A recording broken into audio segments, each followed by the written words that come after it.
23rd of June, 1944. A rubble-strewn street in Villers-Bocage, Normandy. Private Ernest Smith of the 2nd Battalion, King's Shropshire Light Infantry crouches behind a shattered stone wall as the ground begins to shake. Through the gap in the masonry, he sees it, a Panther tank, 45 tons of sloped armor, and a 75mm gun that has already reduced 3 houses on this street to smoking ruins. The Panther's frontal armor measures 80mm, angled at 55 degrees. This geometry effectively doubles its protection. British infantry anti-tank weapons, the boy's rifle, the sticky bomb, are worse than useless against such protection. The boy's rifle's .55 caliber bullet bounces off Panther armor like a thrown stone. Sticky bombs require getting close enough to touch the tank, and the Panthers escorting infantry make that suicide. Smith has something different. 32 inches of steel tube weighing 32 pounds. No propellant cartridge, no recoilless mechanism, no rocket motor. Just a massive coil spring and a 3-pound bomb. The weapon looks like something designed by a committee that had never seen combat. It's called the PIAT, Projector Infantry Anti-Tank, and Smith has fired exactly 3 practice rounds with it. The weapon's recoil nearly dislocated his shoulder each time. The Panther advances, turret traversing, searching for targets. 50 feet away. Perhaps 10 seconds before those escorting infantry spot Smith's position. By autumn of 1942, Britain faced a crisis in infantry anti-tank capability. The German invasion of France in 1940 had demonstrated that tanks could break through defensive lines if infantry lacked effective anti-armor weapons. The boy's anti-tank rifle, designed in 1937, proved obsolete almost immediately. Its .55 caliber bullet could penetrate perhaps 20 millimeters of armor at 100 yards, adequate against Panzer IIs, useless against anything heavier. The sticky bomb, officially designated number 74 Grenade, represented desperation more than engineering. A glass sphere containing nitroglycerin covered in adhesive fabric, designed to be attached to tank hulls by hand. Combat trials in North Africa proved catastrophic. The adhesive stuck to soldiers' uniforms, the glass spheres shattered prematurely, and getting close enough to use one against a moving tank proved nearly impossible. During Operation Crusader in November 1941, British infantry units reported exactly 0 confirmed tank kills using sticky bombs. The Germans, meanwhile, were fielding increasingly formidable armor. Intelligence reports from the Eastern Front described the Panther, a medium tank with frontal protection exceeding many heavy tanks. When Panthers first appeared at Kursk in July 1943, Soviet anti-tank crews discovered their 45mm guns were entirely ineffective against its frontal arc. British infantry needed a weapon that could kill a Panther from a distance that didn't require suicidal courage. Something portable enough for a single soldier to carry, powerful enough to penetrate 80mm of sloped armor, and simple enough to manufacture in quantity under wartime conditions. The solution emerged from Lieutenant Colonel Blackhurst's private development establishment in 1941. Major Millis Jeffress, who had previously worked on limpet mines and other special weapons, led the development team. What they created defied every conventional approach to anti-tank weapon design. The PIAT operated on a principle so simple it seemed absurd. A massive coil spring, generating approximately 200 pounds of force, launched a bomb weighing 3 pounds to a range of roughly 115 yards maximum, 50 to 75 yards effectively. No propellant, no exhaust blast, no signature that revealed the shooter's position. The bomb itself used shaped charge technology, the same physics as the heat rounds that revolutionized tank gunnery. A hollow charge containing 12 ounces of explosive, lined with a copper cone. Upon impact, the detonation collapsed the cone into a superplastic jet capable of penetrating 100 millimeters of armor.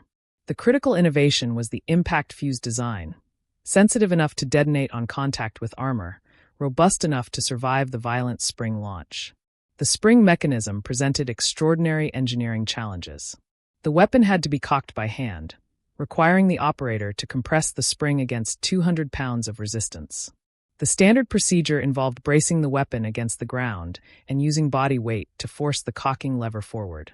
Soldiers described it as trying to compress a motorcycle suspension with your bare hands. ICI Nobel's explosive division manufactured the bombs at their facility in Ayrshire, Scotland. Production began in earnest in late 1942, reaching approximately 25,000 weapons per month, by mid-1943. The bombs themselves were simpler to produce than conventional anti-tank ammunition. Stamped steel casings, commercial explosive, and copper liners that required far less precision than artillery-fired shaped charges. The first operational deployment came during the Sicily landings in July 1943. A PIAT team from the 8th Army engaged a Tiger tank near Primosole Bridge. At 60 yards range, the bomb struck the Tiger's turret ring, a weak point where armor thickness reduced to 25 millimeters. The shaped charge jet penetrated, igniting ammunition. The Tiger's crew evacuated, and the vehicle burned. By Normandy, British infantry had developed specific PIAT tactics. The weapon worked best from ambush positions at ranges below 75 yards. Teams of 2 operated most effectively, 1 to fire, 1 to reload and spot. The PIAT's lack of signature meant that unlike German Panzerfausts or American bazookas, firing didn't immediately reveal the shooter's position through exhaust flame or smoke trail. During the fighting around Caen, PIAT teams claimed multiple Panther kills. The weapon proved particularly effective in urban combat, where infantry could position themselves at close range with hard cover. One documented engagement near Tilly-sur-Seulles recorded a single PIAT destroying 2 Panthers within 3 minutes. The first shot immobilized the lead tank by penetrating its drive sprocket housing. The second struck the following Panther's thinner side armor. The Germans learned to recognize PIAT attacks by their distinctive acoustic signature. A sharp metallic twang followed seconds later by the shaped charge detonation. Captured documents from the Panzer Lehr Division indicate tank commanders began ordering infantry to probe suspected PIAT positions before advancing tanks, demonstrating respect for the weapon's lethality. If you're finding this interesting, a quick subscribe helps more than you know. The PIAT's effectiveness came with significant operational drawbacks. The weapon's recoil, despite the spring mechanism absorbing much of the shock, remained severe enough to bruise shoulders and cause minor injuries. The cocking procedure required such physical effort that operators often couldn't prepare follow-up shots while under fire. And the spring mechanism proved vulnerable to cold weather, losing power in winter conditions. Yet none of these limitations diminished the fundamental achievement. British infantry finally possessed a weapon that could kill Panthers. Comparative analysis reveals the PIAT's unique position in wartime anti-tank weapons development. The German Panzerfaust, introduced in 1943, used a disposable launcher with a black powder propellant charge. Simpler to manufacture, lighter to carry, but the Panzerfaust's exhaust signature pinpointed the shooter's location instantly.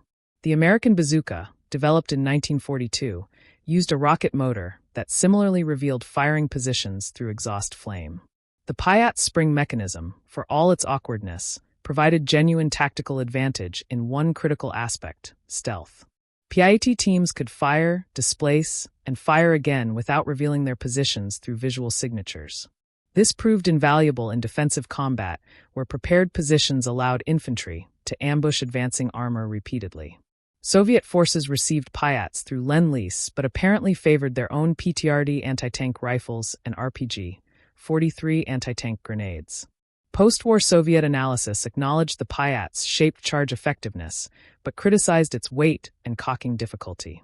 Eastern Front combat conditions, long advances, mobile warfare, suited lighter weapons. Manufacturing statistics remain partially classified, but available records indicate approximately 115,000 PIATs produced by war's end. By comparison, Germany manufactured approximately 6 million Panzerfausts. The difference reflects tactical doctrine. Germany's desperate defensive situation from 1944 onward required mass-produced disposable weapons, while Britain's more stable production base could support complex reusable systems. The debate over the PIAT's actual battlefield impact continues among military historians. Some analyses suggest PIAT kills represented less than 15% of German armor losses in Northwest Europe, artillery, tank guns, and mines accounting for the majority. Others argue that the weapon's psychological impact exceeded its statistical kills. German armor commanders demonstrably modified tactics to account for PIAT threats, keeping infantry screens tighter and avoiding urban areas where possible. What remains beyond dispute is that the PIAT solved Britain's infantry anti-tank crisis using unconventional thinking. Where other nations pursued rocket motors or recoilless guns, British engineers chose a massive spring and shaped charge physics. The result was awkward, difficult to use, and limited in range. It was also effective enough to make Panther commanders cautious. 23rd of June, 1944. Private Ernest Smith lies flat behind the stone wall, PIAT braced against his shoulder, cheek pressed to the stock's crude sight. The Panther fills his vision at 50 feet, close enough to see the rough texture of the Simmerit anti-magnetic paste coating its hull. He fires. The spring releases with a metallic shriek. The bomb arcs through the dusty air, turning slowly. It strikes the Panther's turret face, 80 millimeters of rolled homogeneous armor, angled for maximum protection, and detonates. When the smoke clears, the Panther sits motionless. The entry hole measures perhaps half an inch. Inside, the shaped charge jet has torn through ammunition racks and crew compartment. Smoke begins pouring from the hatches. Smith has just accomplished what military planners in 1939 would have considered impossible. A single infantryman, from an exposed position, armed with a spring-powered weapon that costs perhaps 5 pounds to manufacture, has destroyed a tank worth the price of a small house. The PIAT wasn't elegant. It wasn't sophisticated. But British engineers had understood something fundamental. You don't need propellant if your spring is strong enough, and you don't need armor-piercing shot if your shaped charge is designed correctly. That was the British trick. Not advanced technology or superior materials. Just physics, spring steel, and enough copper to make a cone. In the streets of Normandy, that proved more than enough.